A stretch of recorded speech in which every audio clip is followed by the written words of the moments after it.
Hi, I'm Dr. Jim Carlson from the Grove Animal Hospital and Holistic Center. I will be discussing case number 1955, a 4-year-old Malamute where we're having issues with red ears, soft stool, increased lymph nodes, and anal gland problems. So the purpose of IHT is to discover why. We know what it is, red ears for example, but we have to know why. And patients will not exhibit the why very easily. Usually the genetic expression of the imbalance comes to the surface, and that's what we see as owners. We see them reacting in a certain way. But if we take this down to the individual component of what it is, we discover why are we doing it. Okay, so if we come into the base point reading, if we can get this, is that there's red, green, and yellow. Now red means warning, but it's not anything dangerous. It just says these have been weak for some period of time, and we see that nervous system, urinary bladder, large intestine, and allergies. So what does that mean? Well, the lower part of the body is obviously affected, and so that tells us a lot about where the pathogens can manifest themselves as inflammation. Because waste, if we're dealing with weak bladder and weak large intestine, we're not getting the waste out as quickly as possible. So we're going to absorb some of that waste or retain it, and that can create inflammation. Allergies are important. Allergies are the incorporation of sensitivities into the body, and that can be a virus, bacteria, chemical, allergen.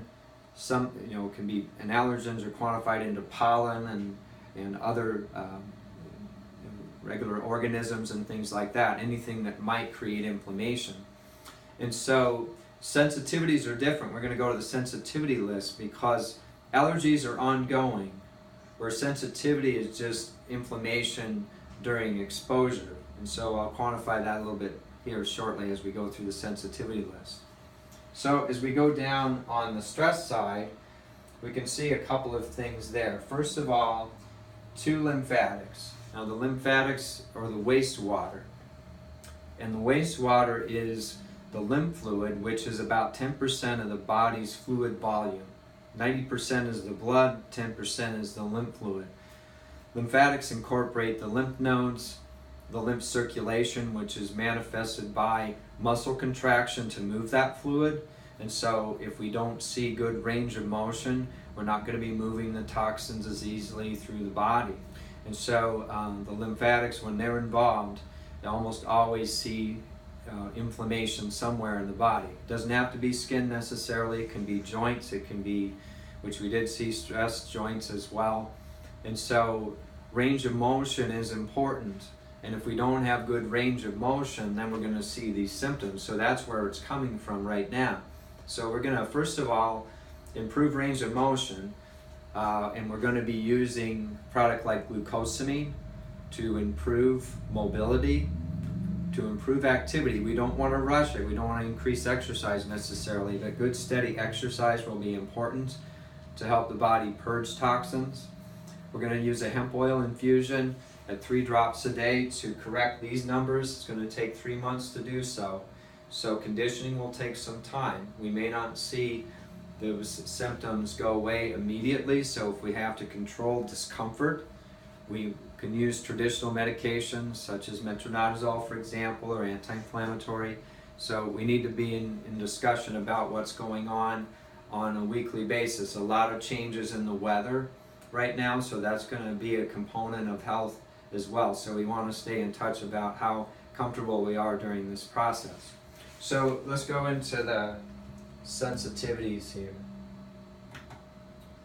I could do a whole thing on just sensitivities alone, but it goes into, each file has a group and then a sub-file, so we start to break it down further and further. So first of all, we see weakness in the food area, so we want to find specifically what that is.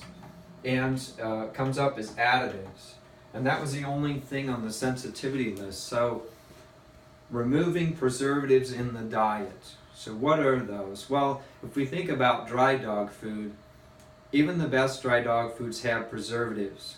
They're more natural preservatives, but the idea is to keep the dry dog food fresh and usable for 18 months. So regardless, there's going to be preservatives. So we want to check what those preservatives are and make sure they're not on the list. The second thing is that we may have to incorporate unprocessed food, going to less and less processing, which we step down to from dry food to canned food, from canned food to freeze-dried raw food, from freeze-dried raw to raw food, or some combination thereof to try to reduce the amount of preservatives in the diet, because that's going to help to purge the toxins in the system, which is creating the inflammation. So we want to make sure that our nutrition is discussed as well. Watch the video, take your time.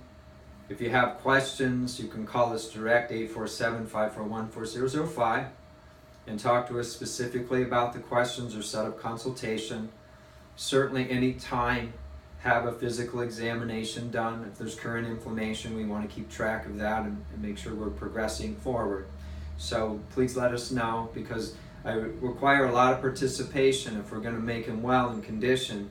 It does take some effort and some conversation in between the visits. So I don't have to see him back until for 3 months, but in between time we're going to be discussing the changes in therapy, because we're going to be moving into a new season as well. So we want to keep track of that. Thank you very much. Please give us a call if you have questions.